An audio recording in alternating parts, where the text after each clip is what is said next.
Welcome to a series we're going to call Indie Spotlight until a better name pops up. In these videos, I'll be sharing my thoughts on some of my favorite indie games that I feel like deserve more attention. Some of these might be new games, some of these might be older games, but I guarantee they'll all be good games. If you're looking to expand your game library in 2023 and trying new games, as you really should be doing instead of just playing the big sports games every year, these are the videos to watch, so consider subscribing because I'm definitely going to make more of these. Our first spotlight is going to be on Heart Machine's Solar Ash, which is a follow-up to the 2016 title Hyper Light Drifter, which I personally found to be an incredible game. Now, Solar Ash is not a direct sequel to Hyper Light Drifter, but it is confirmed that they do share a universe. So Solar Ash is an action platforming game with a large focus on movement. This game's graphics, while unmistakably indie, are buttery smooth, colorful, and cel-shaded, which means that they're not really going to age. And I say this because if you look at other games like Legend of Zelda Wind Waker, that game doesn't really look like it's aged because it wasn't trying to go for hyper-realistic graphics. Of course, being an indie game, they don't have a massive animation budget or anything, but this game is beautiful. And honestly, I think cel-shaded games have a very nice indie charm to them. The game is painted with Heart Machine's kind of signature color palette now, which is teal, fuchsia, and purple. They love those colors, but obviously there are other colors, splattered in other places among the world. And like I said earlier, it runs buttery smooth, it's in Unreal Engine 4, and it has very modest PC requirements, so you don't need the highest end system ever to run it. There will be some stuttering in the clips that I put up over my face because both the game and OBS were battling for GPU power since I have my OBS set up to record nearly lossless footage. So as long as you're not also recording in nearly lossless format while also playing the game, you'll be fine. Solar Ash is also on PS4 and 5, and they say an Xbox release is planned, but we haven't heard anything since they said it was supposed to come out this winter, and it won't be coming to Switch, for reasons that are obvious, I hope.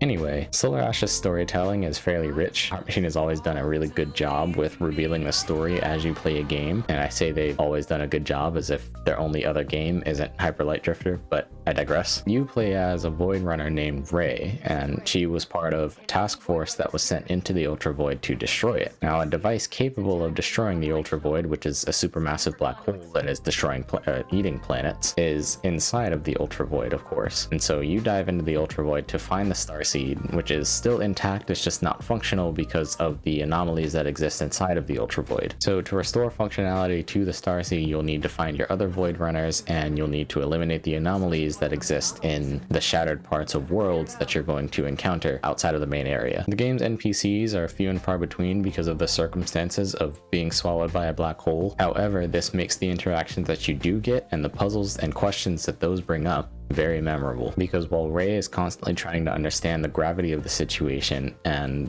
the huge loss, and she's trying to save her home planet, she's also encountering these people who have experienced personal loss already and really don't even know that they're inside of the Ultra Void. They just think they're living a normal life. Also, her Void Runner friends aren't really doing well in there, to say the least, without spoiling anything. Combat is kind of on the lighter side, so I hope that's not what you're looking for in this game, because you won't really find that much of it. Like I said earlier, this game is focused on movement and platforming and time trials, and the enemies aren't very threatening to your 3-hit combo sword. If, however, you do like combat, again, consider subscribing because I will be doing other videos, and a lot of these indie games have very good combat. So, like I said, where this game shines is its platforming, its boss fights, its well-designed time trials, and its world building. Most of your gameplay will be spent on eliminating these anomalies and doing these time trials, and while those time trials aren't extremely hard, you probably won't be getting them the first or second time just because of the nature of how they're designed. They're designed to be a trial and error sort of challenge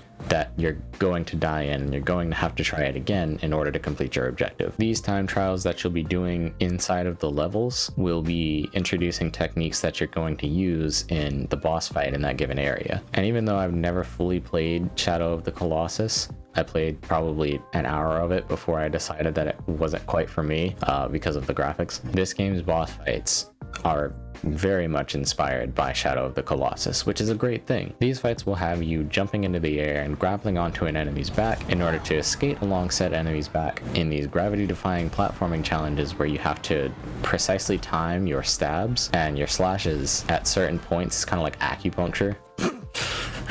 So that eventually this boss will expose its weak spot and you can stab that spot, and that's when the boss dies and the anomaly is eliminated, so that you can talk to Sid again in the area and you can progress in restoring functionality to the starseed. These time trials, however, will just straight up kill you if you don't complete them in time. There is a bar on the bottom of the screen indicating how much time you have left, and during boss fights, whenever you slash one of these points, the time will reset so that you have more time to actually slash the rest of them. Overall, these fights are really satisfying because you, a tiny little entity with a sword and some skates, take down this massive creature, and it makes you feel really good to be able to complete these time challenges, especially because the 4 phases of each boss fight get progressively harder, naturally. So Solar Ash is really the type of game that you can kick back and relax with, just grab a controller and sit on the couch and cruise through the world to this very Hyper Light Drifter-like soundtrack, and that's my kind of vibe. So I had a great time in my roughly 11-hour playthrough that was 100% complete. And speaking of that, I did play the game on Epic close to the time when it released, so I didn't get to experience the 32 Steam achievements that are now live thanks to the game being live on Steam now. And while I'm positive that I completed some of the objectives that would have gotten me achievements on Steam, Epic doesn't have those, so I'm kind of shit out of luck. That being said, there are 32 Steam achievements that you can get if you're an achievement hunter.